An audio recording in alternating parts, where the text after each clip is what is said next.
欢迎来到巴巴娱乐呀频道，请订阅频道，所以大家不要错过当天最热门的新闻。我们今天的时事通讯包括以下内容：富山海预告，诚意又帅了，娜扎的脸有点僵，男主父母好惊艳。都说关注我的人运气都不会太差，想要财运滚滚，就从点个关注开始吧。祝您财源广进，好运连连。于正早前曾放出豪言，称明年的主要男性角色剧集必将失败，网友对此众说纷纭。评论区中反响最强烈的两位，绝对是肖战和成毅。肖战主演的《藏海传》可谓是导演与人气偶像的强联合，故事情节与《琅琊榜》相似，令人倍感期待，并且观众对此一直充满期待。成毅之所以能让观众充满期待，是因为他有出色的作品为观众打下了良好的基础。成毅的英雄志至今仍未传出消息，不过据说这是一个极其悲伤的故事，最终以孤独终老作为结局，粉丝们已经感到相当满足了。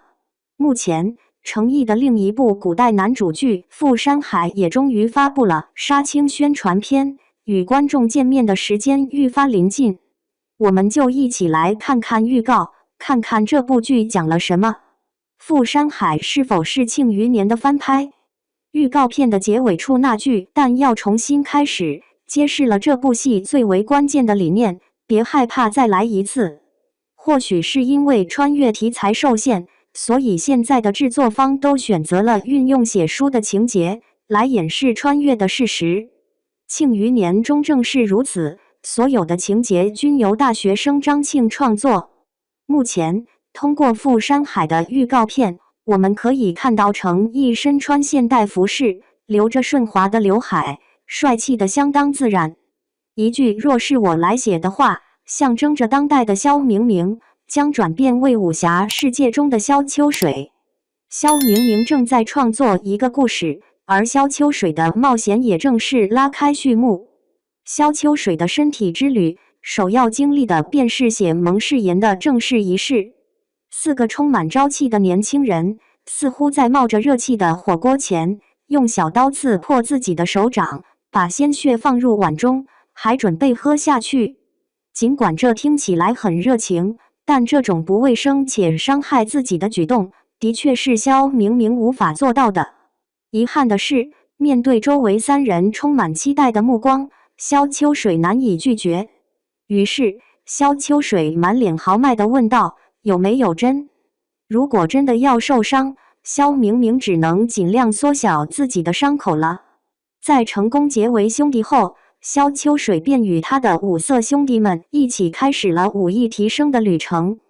不过，那把无可抵挡的魔剑和教人武艺的大灰狼实在太不寻常了，促使萧秋水不得不选择正途来修炼武技。从预告片中成毅频繁出现的动作场面来看，富山海再次展现了成毅的武打技巧，打斗过程流畅自然，干净利索。预告片还透露了一个极为重要的信息，即本剧的主要反派李晨舟同样由成毅出演。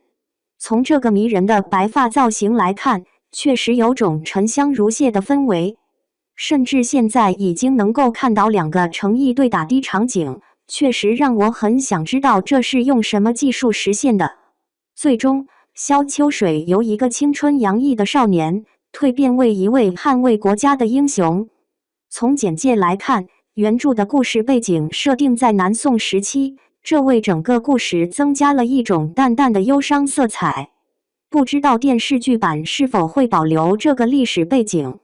如今，许多古装剧几乎都没有基于中国古代历史背景来叙述，实际上大多是虚构的故事，让人感觉不够真实，显得有些空洞。除了成毅以外，剧中还吸引了许多熟悉的演员加入，明显提升了观众的期待感。资深演员加入，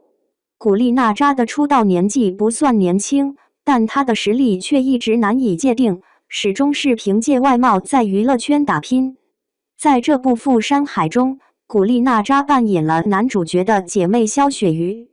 从预告片中可以观察到，娜扎的妆容十分明显，给人浓妆的印象，加上她看起来衰老的面庞，显得更为不协调。特别是在剧中，有些红色服饰让整个人显得如同精美的木偶一样。从路透照片中可以看出，古力娜扎的面部表情显得十分僵硬，给人一种有些木讷的感觉。这次娜扎没有出演少女角色，而是选择了男主的姐姐，这个决定非常明智。与古力娜扎截然不同的还有胡可。在预告片中，胡可的肌肤质感十分明显，尽管年龄增长，但她依然面色红润，显得神采奕奕。在官方发布的海报中，胡可从之前的舞剑姿态转变为静态，显得更加优雅，增添了几分宁静的韵味，更加令人惊艳。这样的胡可确实非常匹配男主母亲的角色，只是不知道制作方是否这样安排。丁永岱在剧中扮演的萧西楼，气宇轩昂，坐在那里就充满了侠义之气，真是非常契合观众对英雄角色的期待。如果这对夫妻来饰演男主的父母，那简直是绝配。还有以前的皇阿玛丘心志，这次在《富山海》中也扮演了一个老前辈。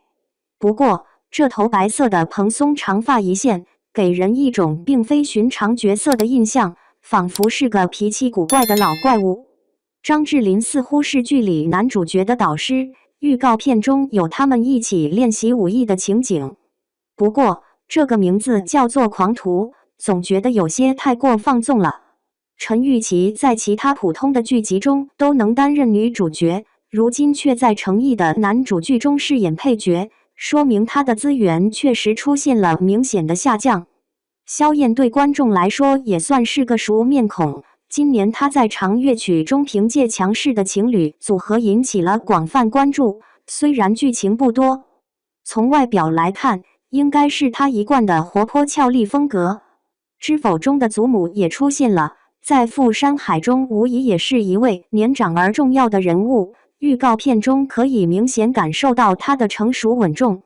甚至连庆余年中的武竹叔都出现了，甚至还装扮成了皇帝，明显是地位翻身了。